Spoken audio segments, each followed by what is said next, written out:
Il y a 40 ans, le 1er janvier 1977, la commune de Perouet passait de 1570 à 5081 hectares et de 2970 à 5609 habitants à la faveur de la fusion historique des communes.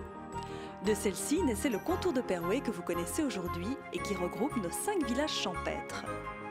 Torrembel-et-Béguine, Torrembay-Saint-Tron,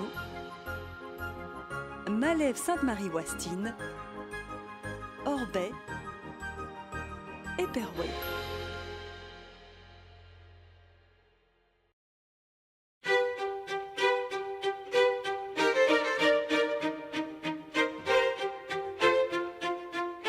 Perouet est la commune la plus élevée du Brabant wallon. Son altitude culmine à 174 mètres, non loin de la chaussée romaine qui a longtemps fait la frontière entre le duché de Brabant et le comté de Namur.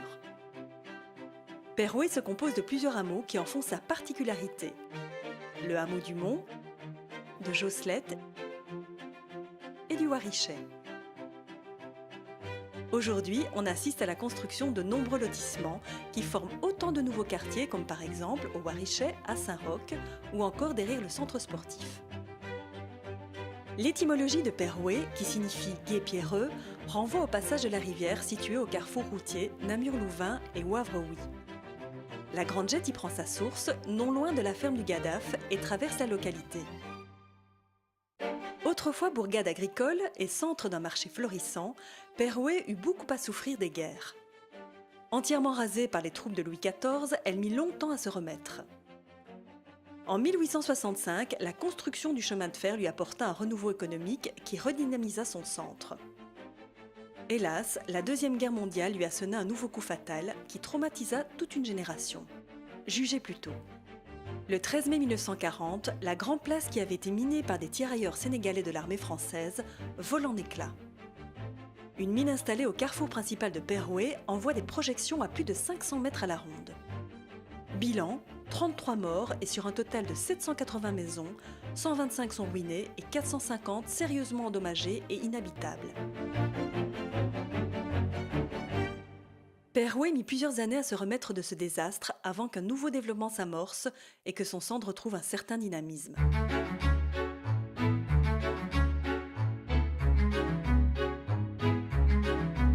L'église Saint-Martin date du XIe siècle. Une charte en fait une première mention en 1092.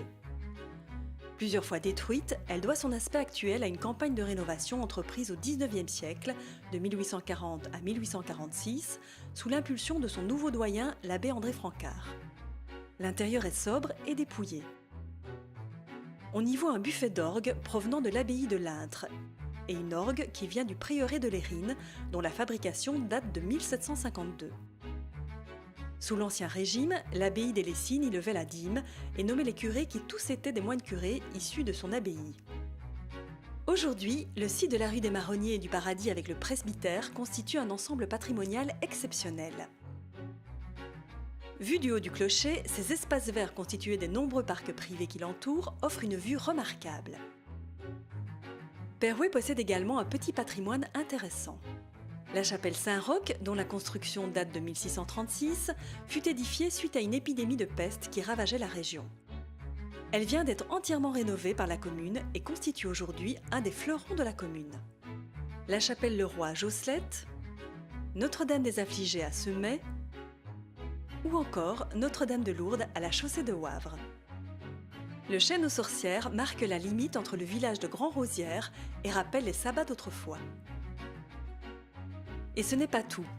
On peut encore mentionner Sainte-Madame, une potale égarée dans la campagne du Mont, qui rappelle le décès d'une jeune fille morte accidentellement lors d'une de ses tournées de charité. Et enfin, Croix des Boulhomes, au Mont, sur la route de Grand-Lay. Perouet a longtemps célébré ses événements patriotiques. En témoigne le monument aux combattants de 1830 situé petite place de Saint-Roch, et le monument aux chasseurs ardennais, Grand Place, qui rappelle le sacrifice de soldats belges et français qui donnèrent leur vie dans l'explosion du 13 mai 1940. Les fermes, autrefois nombreuses et souvent très anciennes, gardent encore un cachet rural apprécié par de nombreux citadins. Seules les plus importantes, situées à la périphérie de la bourgade, sont restées en activité. Citons Alvaux, ancienne ferme seigneurale qui connaît aujourd'hui un renouveau dans le domaine agricole. La ferme de Semay, qui servait autrefois de grange à l'abbaye des Lessines. La ferme d'Agnelet, propriété de l'abbaye de Florène. La ferme du Gadaf, sur la chaussée romaine, qui a servi de taverne et de brasserie. La ferme de la Sarthe. Et enfin, la ferme de Brabant à Josselette. À Perouet, on trouve une organisation communale depuis le XIIIe siècle. Une matrice du Sceau des Échevins a été conservée. En 1824, l'administration communale, la justice de paix et l'école communale s'installent dans la grange de l'ancienne cure. En 1857, un nouvel hôtel de ville, œuvre de l'architecte Coulon, est construit dans le style de l'époque y intégrant les écoles communales. Le drapeau des combattants de 1830 rappelle l'épopée héroïque des Pérouésiens patriotes qui libérèrent notre pays du joug néerlandais. Ébranlé par l'explosion du 13 mai 1940, l'hôtel de ville devra être démoli. Il fut reconstruit et inauguré le 12 mai 1962. Depuis 1857, pas moins de 15 bourgmestres se sont succédés aux commandes de la commune et pour s'en rappeler, leur portrait longe l'escalier qui mène à la salle du conseil. L'enseignement tient une place non négligeable dans la commune. Autrefois réservée aux curés des paroisses, on vit après la Révolution française la naissance d'une école communale qui fut construite sur le site de l'ancienne ferme du château de Horn. Aujourd'hui, pour répondre à une demande croissante, cet enseignement communal est complété par l'école libre Jean-Paul II, une nouvelle école secondaire, le collège Da Vinci et une antenne de l'IFA-PME qui accueille depuis peu des candidats tentés par un enseignement spécialisé dans la formation en alternance dans plusieurs domaines. L'ancienne gendarmerie est aujourd'hui réaffectée en une dizaine de logements sociaux. La gare, provisoire dès la construction de la ligne Tamine-Landen, la ligne 147, en 1865, fut finalement construite en 1885. Elle a été récemment rachetée par la commune et constituera sur le Ravel un des pôles d'attraction touristique pour tous les amateurs de la petite reine. Perouet a toujours aimé faire la fête. Son carnaval, remis à l'honneur depuis plusieurs années, avec ses géants et ses Gilles, en est une belle preuve.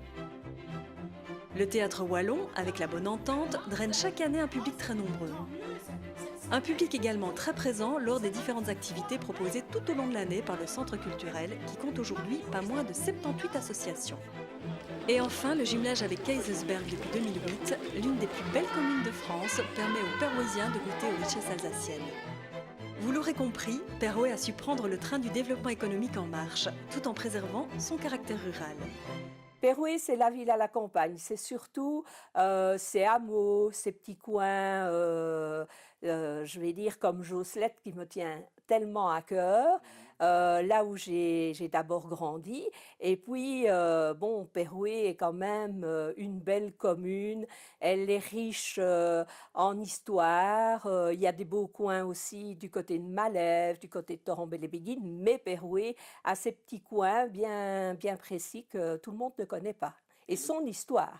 Nous étions les premiers à nous installer ici dans le zoning. Je crois que c'était en 1977.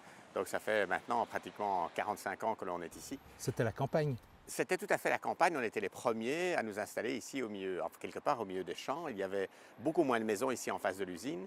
Et donc c'était, oui, on était tout à fait précurseurs dans le démarrage du zoning de Perouet. Je crois que les Pérouésiens aiment bien de s'amuser aussi. D'ailleurs, je suis président du comité Télévie aussi, et depuis quelque temps, on fait une brochure vendue au profit du Télévie, et on a fait, il y a 3-4 ans, on a fait une brochure avec « On s'amuse bien à Perouet, en Wallon ». Et alors, ça a été vendu, tout le monde a acheté parce qu'on avait des photos des anciennes fêtes de quartier, de tout ce qui se passait à Perouet dans le temps. Perouet est une ville, enfin une commune où on sait s'amuser. Hein. C'est un endroit fantastique pour installer une entreprise ici à Perouet. D'abord parce qu'on est tout près de l'autoroute, on est tout près de Louvain-la-Neuve. Les terrains sont moins chers ici, donc on peut offrir un habitat de qualité pour toutes les personnes qui habitent, pour toutes les personnes qui travaillent dans notre entreprise. Et, les moyens de communication sont extrêmement faciles pour tout, donc nous exportons partout dans le monde. Et donc il y a beaucoup de camions ici qui partent en Norvège tous les jours, qui partent en Afrique du Sud. Et donc pour une installation industrielle, c'est vraiment un très très bon endroit, Perouet. il y a l'accès facile au niveau communication avec des communes pour les écoles, pour les cliniques, etc. Et on est nous-mêmes, je vais dire, au niveau école, bien équipés. Donc, je travaillais à la commune, je déposais mes enfants à l'école et je les reprenais le soir en rentrant. On a tout ce qu'il faut à Perouet. Au point de vue commerce, il y a tout ce qu'il faut. On ne doit pas partir très loin.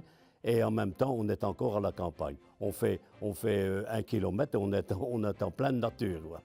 J'aime bien qu'on garde aussi le caractère rural des magnifiques villages qui font partie de l'entité de Perouet. Les anciens se connaissent tous à Perouet, je vais dire.